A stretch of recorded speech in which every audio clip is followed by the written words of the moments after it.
নমস্কার বন্ধুরা, আমার রান্নাঘরে আপনাদের সবাইকে স্বাগত। আজ আমি নিয়ে এসেছি ফ্রুট কেক এই রেসিপিটি।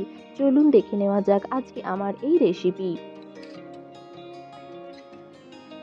এর জন্য আমি নিয়ে নিয়েছি মোরব্বা, চেরি ফল, কাজু বাদাম, কিশমিশ, ভাজা বাদাম, টুটি ফ্রুটি আর আমন্ড বাদাম।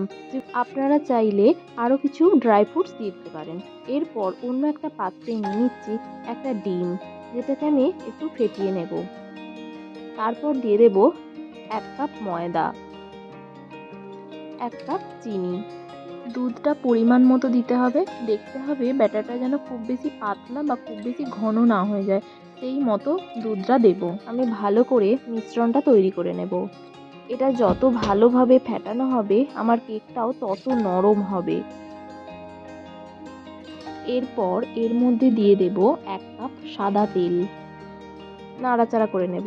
এরপর দিয়ে দেব 2 চামচ বেকিং পাউডার, দিয়ে দেব 1/2 চামচ বেকিং সোডা, 2 চামচ ভ্যানিলা।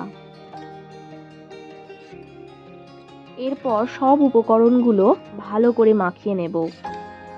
ভিডিওটা শেষ পর্যন্ত দেখার অনুরোধ রইল। যদি আমার ভিডিওটা ভালো লেগে থাকে তাহলে আপনারাও ফ্রুট কেক তৈরি করে নিতে পারেন। ব্যাটারটা আমার খুব ভালোভাবে তৈরি হয়ে গেছে। এরপর রেখে দেব আধ ঘন্টা মতো। তারপর টুটি ফ্রুটিটা তৈরি করে নেব। এর মধ্যে দিয়ে দেব কিছুটা পরিমাণে ময়দা, দিয়ে ভালো করে টুটি ফ্রুটিটা মাখিয়ে নেব। ময়দা দিয়ে কিছুক্ষণ নাড়াচাড়ার কারণে টুটি ফ্রুটিগুলো কেকের নিচে একদম চলে যায় না। এরপর যে ড্রাই ফ্রুটসগুলো আমি আগে থেকে কেটে রেখেছিলাম সেইগুলো আধ ঘন্টা পর ব্যাটারটা খুলে তার মধ্যে দিয়ে দিলাম। সঙ্গে ভাজা বাদামগুলো আমি এর মধ্যে দিয়ে দেব। দিয়ে সব উপকরণগুলো আরও একবার নাড়াচাড়া করে নেব ভালো করে, যাতে মিশে যায়। বেশ কিছুক্ষণ নাড়াচাড়া হয়ে গেলে এরপর টুটি ফ্রুটিগুলো আমি এর মধ্যে দিয়ে দেব। এরপর আরও কিছুক্ষণ নাড়াচাড়া করে নেব ভালো করে।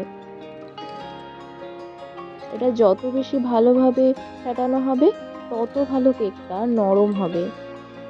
এরপর আমি আরও আধ ঘন্টা মতো নর্মাল টেম্পারেচারে রেখে দেব। আধ ঘন্টা পর ঢাকনা খুলে আরও একবার মিশ্রণটা ভালো করে মাখিয়ে নেব। এরপর একটা অ্যালুমিনিয়াম ফয়েল নিয়ে তার ওপর কিছুটা তেল মাখিয়ে তারপরে ব্যাটারটা দিয়ে দেব।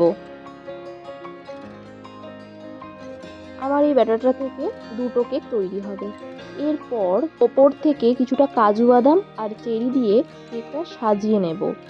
আমার এই ভিডিওটা ভালো লেগে থাকলে লাইক, কমেন্ট, শেয়ার করে দেবেন আর সাবস্ক্রাইব করতেও ভুলবেন না। তাহলে কোনো রেসিপি দেওয়ার সঙ্গে আপনাদের কাছে নোটিফিকেশান চলে যাবে। এরপর গ্যাস জ্বেলে প্রেসার কুকার বসিয়ে দেব। তারপর এই ছিদ্রযুক্ত পাত্রটা দিয়ে তার ওপর এই কেকের বাটিটা বসিয়ে দেব। গ্যাসের আঁচটা হাই টু মিডিয়াম ফ্লেমে রেখে প্রেসার কুকারের ঢাকনাটা এঁটে দেব। 30 মিনিট পর ঢাকনা খুলে দেখলাম একটা কাঠি দিয়ে, কাঠির মধ্যে একটু কেক লাগছে না। রেডি আমাদের ফ্রুট কেক। ভালো লেগে থাকলে আপনারাও এই রকমভাবে ফ্রুট কেক বানিয়ে নিতে পারেন। আজ এই পর্যন্তই। ভালো থাকবেন, সুস্থ থাকবেন। ধন্যবাদ।